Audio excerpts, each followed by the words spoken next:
Nchi iko salama. Nchi iko salama kwa sababu ya kazi yenu nzuri, kazi yenu yenye weledi ambayo mmeifanya na mmeendelea kuifanya toka uhuru na mpaka leo. Tunazungumza nchi ikiwa salama, na pasipokuwa na ulinzi hakuna usalama, na pasipokuwa na usalama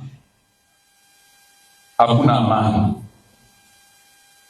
na pasipokuwa na amani hata hiyo haki huwezi kuiona.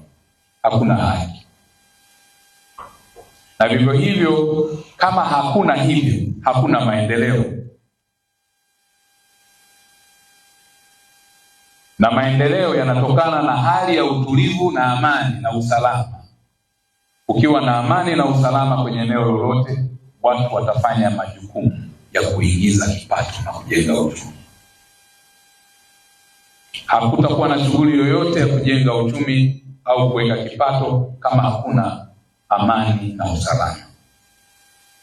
Kwa hiyo maendeleo yoyote ya kiuchumi yanatokana na kazi zinazofanywa za ujenzi wa uchumi wa mtu mmoja mmoja au wa taifa kwa ujumla. Na kazi hizo zinaweza zikawa ni za kujiajiri, kuajiriwa, na zikawa ni shughuli za kibiashara na majukumu mengine yoyote. Haya yote hayawezi kufanyika kama hakuna amani.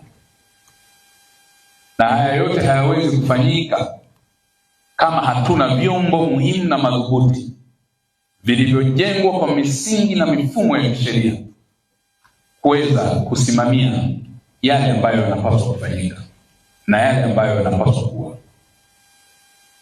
Moja ya vyombo vya msingi vilivyojengwa pamoja na Jeshi la Polisi Tanzania, ikiwa ni moja ya vyombo vinavyosemwa vya ulinzi na usalama katika Katiba ya Jamhuri ya Muungano wa Tanzania. Kwa ndugu zangu, leo tumefika sisi kwa kazi hii kama itifaki na utaratibu wa kufika kwenu na kuzungumza naye. Tumekuja kuwaomba ushirikiano ili tusaidizane tuweze kufikia azma iliyowekwa kwa mujibu wa sheria na Katiba ya Jamhuri ya Muungano wa Tanzania, ambao ndio mkataba wa Tanzania wote, lakini pia kufikia azma iliyowekwa kisera, lakini pia mipango na mikakati ya kisheria na kisera ya kwenda kutekeleza majukumu kama taifa.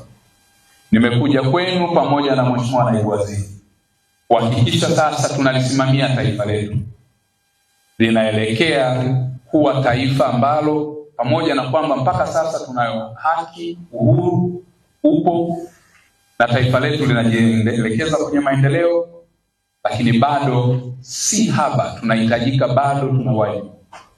Tunatakiwa tuendelee kusimamia sheria, taratibu na kanuni na miongozo ili kila Mtanzania aweze kutumia na kuenjoy haki zilizopo na zilizoainishwa kwa mujibu wa sheria, na kila mmoja awe na uhuru wa kuweza kufanya jambo lingine lolote lile ili mradi tu havunji sheria.